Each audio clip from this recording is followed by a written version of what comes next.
इसने बोला था बेटी बचाओ बेटी पढ़ाओ, बोला था पढ़ाओ खुद और बचाओ हमारे से। अच्छा, ये पूरी लाइनें नहीं बोली, इसने शॉर्टकट में बोल लिया था। वही है अश्वत्थामा मारेगा नर नहीं कुंज है। हाँ। वो पूरी लाइन तो सुनी नहीं और नगाड़े बजाते, पूरी लाइन लोग भी नहीं सुनते, बस मोदी मोदी मोदी कर देते। मैं देश नहीं बिकने दूंगा, मैं देश नहीं झुकने दूंगा।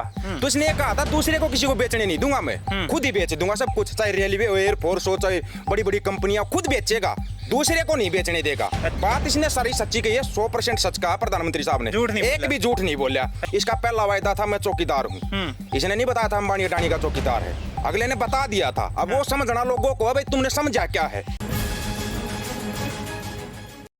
पहले रेगुलर हर तीसरे महीने भर्ती निकलती थी, हर तीसरे महीने। ये तो एक साल में 40,000 कह रहे हैं। हाँ। हर तीसरे महीने 1 लाख वैकेंसियां भी निकलती थी, 1.5 लाख भी निकलती थी। वो डिपेंड करता था कि पेंशन कितने लोग आए, कभी कभी ज्यादा पेंशन भी आ जाते हैं। ये तो है नहीं भाई फिक्स है पेंशन, 10 आदमी आएंगे या 20 जाएंगे। कुछ होते हैं प्री मैच्योर, एक होती है कलर सर्विस, जिनकी नौकरी पूरी होगी उनका ऑटोमेटिक आना है। तो अगर कलर सर्विस सिपाही कर रहा है 17 साल होगी, किसी की 24 होगी, किसी की 26, किसी की 32, तो उनको तो आना ही आना था। फिर प्री मैच्योर होते थे कुछ, भाई घर पे कोई प्रॉब्लम है, 15 साल के बाद एप्लीकेशन लिख के, ये भी ज्यादा आते थे। तो हर महीने कम से कम हर महीने आप 40 से 50 हजार लगा लो पेंशन आते थे। पेंशन 40 से 50 हजार।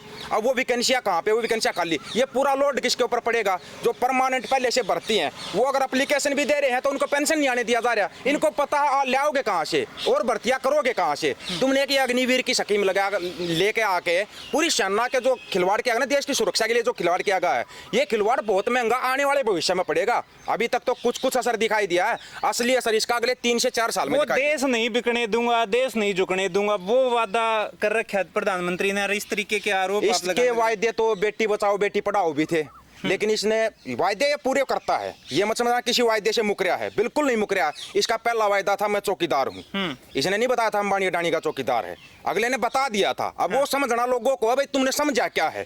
अगले ने तो पहले बताया चौकीदार, लोग बोले तो देश का चौकीदार है, अगले ने पहले चौकीदार शब्द यूज कर दिया। फिर इसने कहा था मैं देश नहीं बिकने दूंगा और देश नहीं झुकने दूंगा। तो इसने ये कहा था दूसरे को किसी को बेचने नहीं दूंगा, मैं खुद ही बेच दूंगा सब कुछ, चाहे रेलवे एयरफोर्स हो, चाहे बड़ी बड़ी कंपनियां, खुद बेचेगा, दूसरे को नहीं बेचने देगा। अच्छा। बिकने नहीं देगा, दूसरे से नहीं बिकने देगा, खुद बेच देगा, खुद बेचेगा। ये लोगों ने क्या बात इसने सारी सच्ची कही है, 100% सच कहा प्रधानमंत्री साहब ने, झूठ नहीं एक बोला। भी झूठ नहीं बोला। अच्छा। इसने बोला था बेटी बचाओ बेटी पढ़ाओ, बोला था पढ़ाओ खुद और बचाओ हमारे से। अच्छा। ये पूरी लाइनें नहीं बोली, इसने शॉर्टकट में बोल लिया था। एक शॉर्टकट एक लाइन होती है, शॉर्टकट में बोल दिया था। वो शॉर्टकट पर महाभारत में था अश्वत्थामा मारा गया। बस हैं? वही है अश्वत्थामा मारेगा नर नहीं कुंज है। वो पूरी लाइन तो सुनी नहीं और नगाड़े बजाते, पूरी लाइन लोग भी नहीं सुनते, बस मोदी मोदी मोदी कर देते हैं। अच्छा। अगला बाद में बोलता है, चाहे धीरे से बोलता है, या फिर हो सकता है टेलीप्रॉम्प्टर पे लिखा नहीं आता पूरी लाइन, इतनी आधी अधूरी लाइन आती है, वो ये पढ़ देता है, बोल देता है। इसको क्या पता है तेरे को इस लाइन का मतलब क्या निकलेगा? नहीं पता है इसको। कहीं ये लोग सोच लेते हैं हाँ भाई बहुत अच्छा प्रधानमंत्री है।